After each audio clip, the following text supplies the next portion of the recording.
विपक्ष का जो आरोप है, एक मनगढ़ंत आरोप है, उन लोगों को पच नहीं रहा कि इतनी अच्छी सरकार कैसे चल रही है। एफआईआर में नाम दिया गया है और पुलिस जांच कर रही है। जो आपस में लोग लड़ते रहते हैं, लेकिन उससे मेरा कहीं से कोई लेना देना नहीं है। और जिनकी हत्या हुई है, गिरोह के जो हेड है, उनका ताल्लुकात आरजेडी से है। मैं महिला हूं, इसलिए मुझे प्रताड़ित किया जा रहा है। अभी नैतिकता की पाठ पढ़ा रहे हैं, कहाँ इस्तीफा दे दी। उनको कैबिनेट मंत्री का दर्जा प्राप्त है, सरकारी सुविधा ले रहे हैं, कानून सबके लिए बराबर है। यदि ऐसा रहता तो तेजस्वी यादव पर केस हुआ तो उनको एफआईआर जो हुआ उनको बंद करवा देते। नीतीश कैबिनेट में मंत्री लेशी सिंह हमारे साथ हैं, जिन पर एफआईआर दर्ज हुआ है और एक हत्या में साजिश रचने का आरोप लगा है। लेशी सिंह जी, आप पर ये हत्या में जो आप ही के जहां के रहने वाली हैं अफसरसी, वहां पर हत्या हुई है और उसमें साजिश रचने का आरोप लगा है और ये आरोप आपके भतीजे पर लगा है। इस पूरे मामले में आपका क्या कहना है? देखिए, जो घटना घटी है और जो विपक्ष के द्वारा आरोप लगाया गया है, इसमें मेरा यही कहना है कि हमारी सरकार जो है वो सुशासन की सरकार है। इसमें किसी को न फंसाया जाता है, किसी को न बचाया जाता है।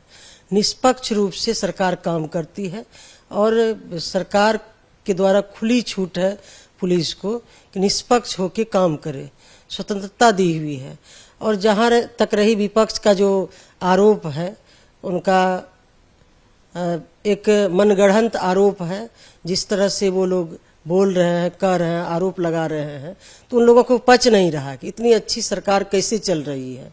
एक कमजोर कड़ी होता है, महिला को उनको अपमानित करना, उनको किसी न किसी तरह से परेशान करना, ये विपक्ष के लोगों का एक मकसद है और उसी के तहत कर रहे हैं। जहाँ तक रही कि एफआईआर में मेरा नाम जो दिया गया है कि साजिश रचने का जो आरोप लगाया गया है, तो इसमें मैं यही कहना चाहूँगी कि मैं तो वहाँ 21 वर्ष से गांव में नहीं रह रही हूँ। मेरा वहाँ घर भी नहीं है।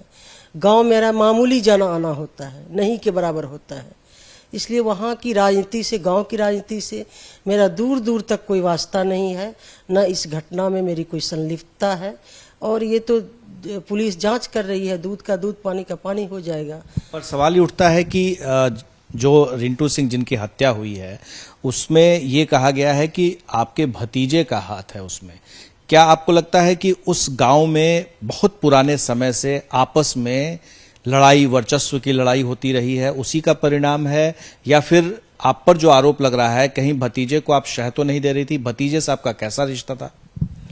देखिए, हमारा गांव में तो मैं बता रही हूँ कि गांव में एकदम मामूली रूप से मेरा जाना आना होता था। किसी से कोई हमारा वहाँ वास्ता नहीं है। मैं अपने काम में व्यस्त रहती हूँ। तो ये तो एफआईआर में नाम दिया गया है और पुलिस जांच कर रही है। जो भी लोग दोषी होंगे पुलिस उस पर कार्रवाई करेगी। और वहाँ ये तो बात सही है कि कई वर्षों से वहाँ पर दो गुट में लड़ाई चलती है, जो आपस में लोग लड़ते रहते हैं, लेकिन उससे मेरा कहीं से कोई लेना देना नहीं है। और जिनकी हत्या हुई है उन पर 9 केस है, जिसमें कि आप देख रहे हैं कि 9 केस है और इसमें 302 का है, 307 का है, ये केस है। और जिस गिरोह के ये सदस्य है, उस गिरोह के जो AK-47 लेके पकड़ाया था, उस गिरोह के जो हेड है, उनका ताल्लुकात आरजेडी से है। और तेजस्वी यादव के सामने उनका फोटो है, वो पार्टी में ज्वाइन किए हैं। तो ये सारा साजिश जो है मुझे बदनाम करने की, मैं महिला हूं इसलिए मुझे प्रताड़ित किया जा रहा है कि कमजोर कड़ी महिला होता है, चलो इनको कुछ आरोप लगा दो। तो ये वहाँ जो हम जिनके खिलाफ लड़ते हैं, आरजेडी के जो कैंडिडेट रहते हैं, वो दिलीप यादव हैं, वही लोग ये साथ देकर इस तरह का काम करवाते हैं। आरजेडी के संरक्षण में ये लोग साजिश रचते रहे हैं। और सवाल ये उठता है कि तेजस्वी यादव, क्योंकि अब एफआईआर में आपका नाम आ गया है, तो वो आपके इस्तीफे की मांग कर रहे हैं। नहीं, इस्तीफे की मांग सुने हैं हम लोग कि वो इस्तीफे की मांग कर रहे हैं। तो मैं तो यही कहूंगी कि शक्ति मल्लिक के जो दलित समुदाय से थे, पूर्णिया में उनका एक वीडियो जारी हुआ था जिसमें उन्होंने आशंका जताई थी कि तेजस्वी यादव हमारी हत्या करवा सकते हैं, और उनकी हत्या हो जाती है। उनके परिजनों के द्वारा एफआईआर होता है, तेजस्वी यादव प्लस अन्य पर एफआईआर दर्ज हुआ है और उसमें जांच चल रही है। कहाँ तेजस्वी यादव ने अभी नैतिकता की पाठ पढ़ा रहे हैं। कहाँ इस्तीफा दे दिए? विरोधी दल के नेता हैं, जिम्मेदारी के पद पर हैं, वो उस समय भी थे, अभी भी हैं, तो कहाँ इस्तीफा दे दिए? उनको जो है, उनको कैबिनेट मंत्री का दर्जा प्राप्त है, सरकारी सुविधा ले रहे हैं, तो पहले अपने ऊपर ये लागू करना चाहिए था। क्या ये सारे बातों की जानकारी बिहार के मुख्यमंत्री नीतीश कुमार को है, और आपको लगता है कि नीतीश कुमार अगर किसी तरह किसी वास्ते आप जैसे कटघरे में है कुछ भी कहेंगे, इस्तीफा देने के लिए भी कहेंगे, तो आप इस्तीफा देने को तैयार हैं? देखिए, माननीय मुख्यमंत्री जी हमारे नेता हैं और हम लोग के सर्वमान्य हैं, और उनके नॉलेज में सभी बातें हैं, उनका निर्णय सर्वोपरि है, और वो हमारी सरकार और माननीय मुख्यमंत्री जी कभी जो है, यहाँ पर कानून का राज है, कानून से कभी समझौता नहीं किया है, कानून सबके लिए बराबर है। यदि ऐसा रहता तो तेजस्वी यादव पर केस हुआ तो उनको FIR जो हुआ उनको बंद करवा देते जेल में, तो उनका जांच चला, कहाँ उनको बंद करवाया गया? तो इसलिए यहाँ पर सुशासन की सरकार है, पुलिस को स्वतंत्रता है, निष्पक्ष होकर पुलिस काम कर रही है, दूध का दूध पानी का पानी हो जाएगा। मुख्यमंत्री जी के ध्यान में तो सब बात है ही। एक आखिरी सवाल लेसी सिंह जी, सरसी इलाका है, मैं भी जानता हूं उस इलाके को, वहां पर हमेशा से देखा गया है कि क्राइम जो है वो काफी ज्यादा बढ़ चढ़कर है, और खास तौर से कुछ ग्रुप हैं जो गिरोह चलाते रहते हैं। बहुत सारे गिरोह तो खत्म भी हो गए, लेकिन अभी भी इस तरह से हो रहा है।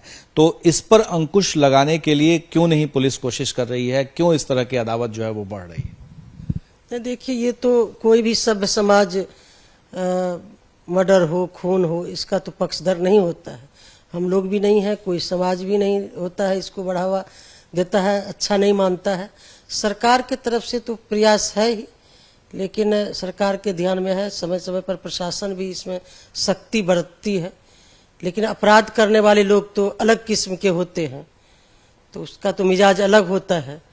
तो इसलिए इसमें सरकार पूरी मुस्तैदी से कर रही है, पीछे भी काम कर रही है कानून, और आगे भी काम करेगी। हम लोग भी इस पर ध्यान देंगे।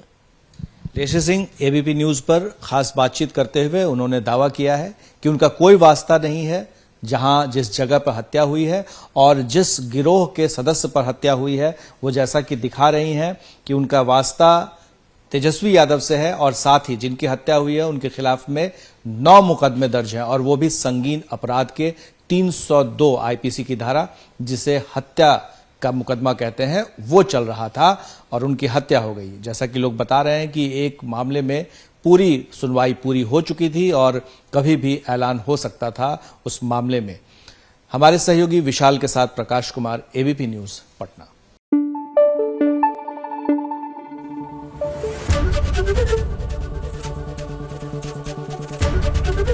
एबीपी न्यूज आपको रखे आगे।